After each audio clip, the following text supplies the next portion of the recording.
On rentre directement dans le vif du sujet. J'ai lu Super Patriot par Robert Kirkman. Vous savez, le papa de The Walking Dead et de Invincible aussi, avec Cory Walker, qui est aussi le dessinateur de Invincible, ce qui est écrit là d'ailleurs. Déjà dès le départ, il y a... Parce que moi, Super Patriot, je savais pas du tout qui c'était. En fait, c'est une sorte de Captain America de Skybound. C'est une sorte de sous-label de Image. Et c'est le truc c'est le truc de Robert Kirkman, quoi, en gros. Et je suis pas sûr de moi, mais je crois que Super Patriot, c'est dans l'univers de Invincible, Invincible si vous préférez, parce qu'il y a une personne, je connais pas du tout, j'ai pas encore lu Invincible, mais il faut que je le lise, mais il y a une personne que déjà, là sur cette page, on nous montre les amis de Super Patriot, et celle-là, Claire Bonneau, elle est dans Invincible, si j'ai bien compris. Dès le début, en fait, on a un petit récapitulatif pour nous dire qui est Super Patriot, d'où il vient. Il vient de Savage Dragon, ce que je n'ai pas lu du tout. Et on sait pas de qui c'est écrit, mais la personne qui a écrit ça, il a pas l'air de trop aimer Rob Liefeld. Parce que Rob Liefeld, si j'ai bien compris, il s'est approprié le personnage de Super Patriot pour un Youngblood et lui a donné un costume qui avait pas l'air de plaire à la personne en question, et il lui a donné un pouvoir qu'il n'a pas. Voilà. Et du coup, ça parle de... oui, comme le nom l'indique, ça parle de Super Patriot, qui, là, pour ça, il est dans un univers parallèle à Savage Dragon, et c'est justement Savage Dragon qui l'a créé, cet univers, il l'a créé sans faire exprès, en butant son pire ennemi, si je me rappelle bien de ce que j'ai lu, qui s'appelait Dark Lord. Et dedans, c'est 4 chapitres, c'est une histoire complète. Je sais pas pourquoi chez Delcourt ils ont mis un petit 1 là d'ailleurs, parce que c'est une histoire complète et ça a été sorti il y a assez longtemps et il n'y a pas de suite, hein. Super. Ça a été sorti en 2011 et il n'y a toujours pas de suite depuis, alors faut arrêter de mettre des 1 comme ça quand on sait pas s'il va y avoir des suites ou pas, quoi. Glénat ils ont fait pareil avec Wasteborn. C'est Super Patriot qui va essayer de choper un méchant, celui-là. Mais en même temps, comme ça, vous voyez les dessins, à quoi ils ressemblent, les dessins de Cory Walker. Lui, qui s'appelle Hakencross, qui veut buter Super Patriot. Et du coup, dès le début, il va essayer Super Patriot va pratiquement l'attraper, il y arrivera pas. Et au fil des chapitres, on le verra, cet ennemi, essayer de mettre au point un stratagème pour avoir Super Patriot. On verra Hitler d'ailleurs dedans, dans une forme un peu bizarre, mais on verra Hitler. Et au fur et à mesure des chapitres, Super Patriot, il va combattre des vilains qui vont faire des crimes un peu bizarres. Et tous les chapitres commencent pareil. En fait, c'est Super Patriot qui se réveille et qui écoute la radio et qui dit « Ah, encore une nouvelle histoire, je vais vous montrer les dessins un peu. » Le mec en vert, c'est Savage Dragon. Et dedans, on a des petits flashbacks qui nous donnent en fait les origines de Super Patriot. Comment il est devenu ce qu'il est. Parce que c'est un Super Patriot, je sais pas si vous voyez bien, mais en fait, c'est un mec qui est robotisé, quoi. Ses bras ils sont tout en robot, ses jambes aussi, dans sa tête il en a un peu, genre pour se raser, dans ses mains, parce que ses mains là, je les mets à l'envers, mais il est à l'envers. Et bah ses doigts, il peut le changer en rasoir, à un moment on le voit se raser. C'est génial. Je savais pas du tout à quoi m'attendre et j'ai beaucoup aimé. Et d'ailleurs il y a plein de références, il y a une référence à Hellboy, il y a une référence à un moment à Spider-Man. Quand j'étais là, j'étais là, ah d'accord. Et quand j'ai vu la gueule de Hitler d'ailleurs, j'étais là, oh putain, mais what the fuck.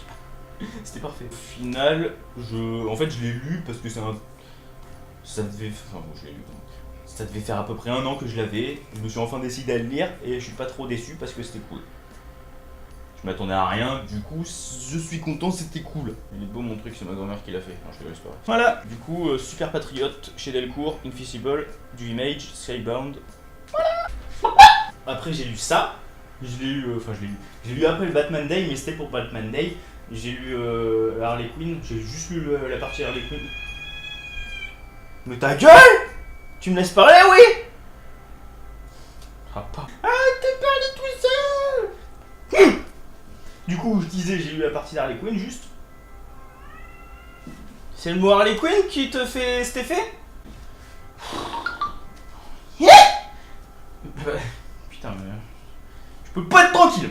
Parce que les Harley Quinn, si j'ai bien compris, ils sont en fait le DC. Je le suis en kiosque, je suis Batman Rebirth et Suicide Squad Rebirth. Et si j'ai bien capté, parce que les Suicide Squad Rebirth, je les ai depuis le numéro 1. mais je les ai pas encore commencés.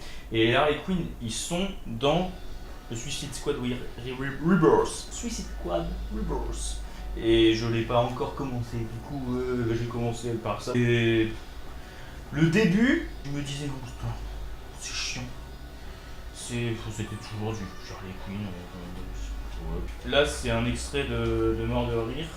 C'est un extrait du Harley Quinn Rebirth tome 1 qui est par les scénaristes Amanda Conner et Jimmy Palmiotti. Et au dessin, il y a Chad Hardin et John Timms. Au final, en fait, au début, Harley elle retrace sa vie depuis le début, en fait, depuis qu'elle est Harley Quinzel jusqu'à tout ce qu'elle a fait pour devenir ce qu'elle est après le New 52. Quoi. Mais ta gueule, putain! Et en fait, ça parle d'une invasion zombie et il y a un mec dedans, qui ressemble à ça.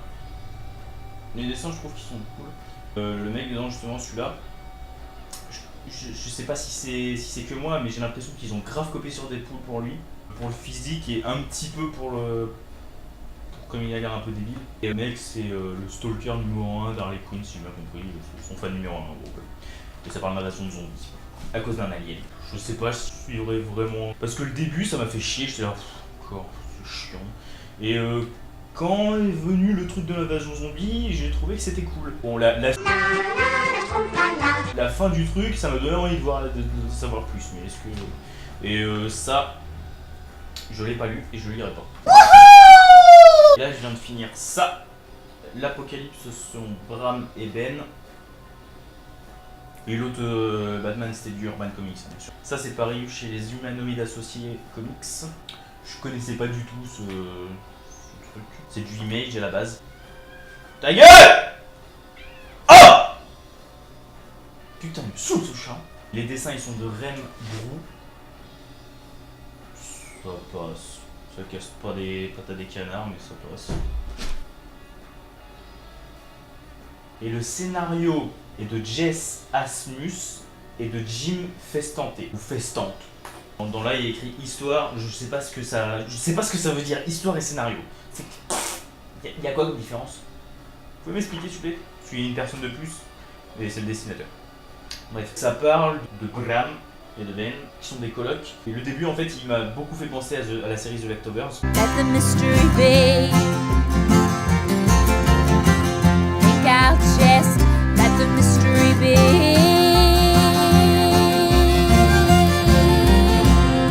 Parce qu'il n'y a pas toute la population mondiale qui disparaît, mais t'as une bonne grosse partie de la population qui disparaît.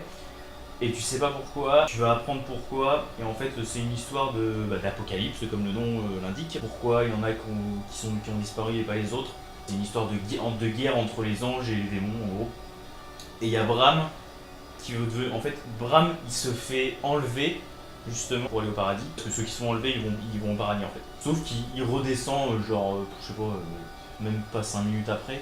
Et au final, ils l'ont emporté parce qu'ils se sont trompés de personne. Il y avait un autre Bram Carson un autre mec qui avait le même nom. Du coup, il avait emporté lui au lieu d'emporter l'autre. Alors que lui, il aurait pas dû aller au paradis à la base, quoi.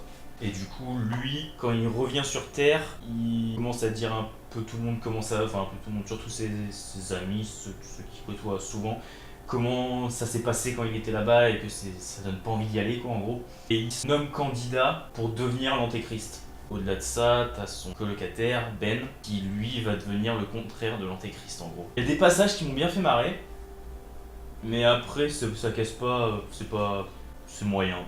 Déjà, les 2 premiers chapitres, je savais pas si j'allais continuer, mais parce que ça m'a fait...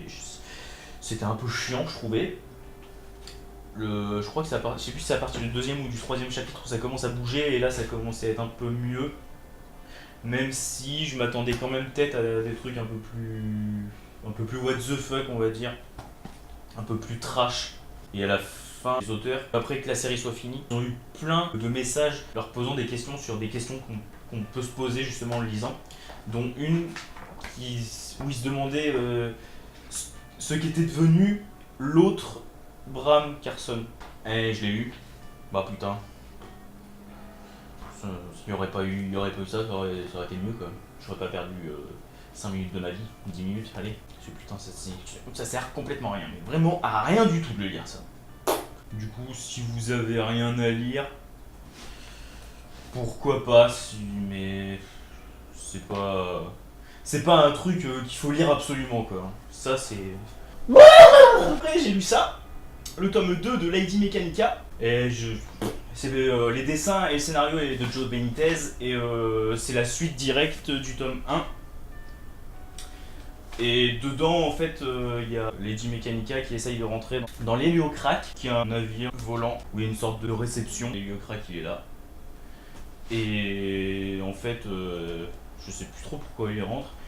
Et dedans, elle va y trouver quelqu'un qu'elle connaît depuis longtemps qui s'appelle Monsieur Gitano, qui lui veut que Lady Mechanica l'aide à retrouver sa fille qui s'appelle Serafina, qui s'est fait enlever et il sait pas par qui. Et voilà. Et c'est sympa, sans plus.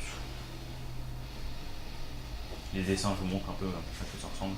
C'est un des rares comics qui utilise le thème steampunk. Du coup, c'est pour ça que ça a été, que les gens en ont beaucoup parlé. Mais je trouve pas ça super en fait. C'est sympa, mais pas plus que ça quoi. Parce que au-delà de ça, t'as Lady Killer qui est sorti en même temps que le tome 1 de Lady Mechanica. Ça, les gens en ont beaucoup moins parlé, et pourtant c'est largement mieux, mais vraiment. Et il y a pas photo. Hein. Lady Killer, c'est un de mes comics préférés, c'est juste tellement trop bien quoi. Bref. Du coup, je ne continuerai pas la suite.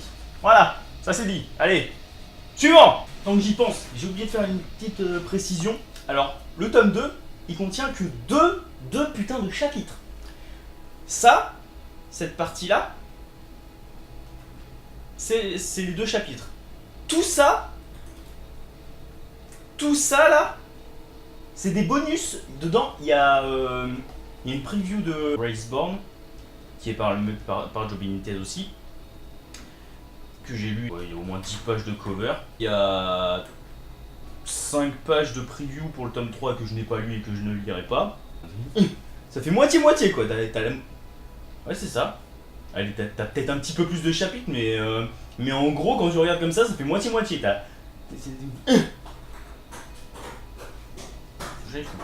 Du coup, ouais, ça va pas être compliqué.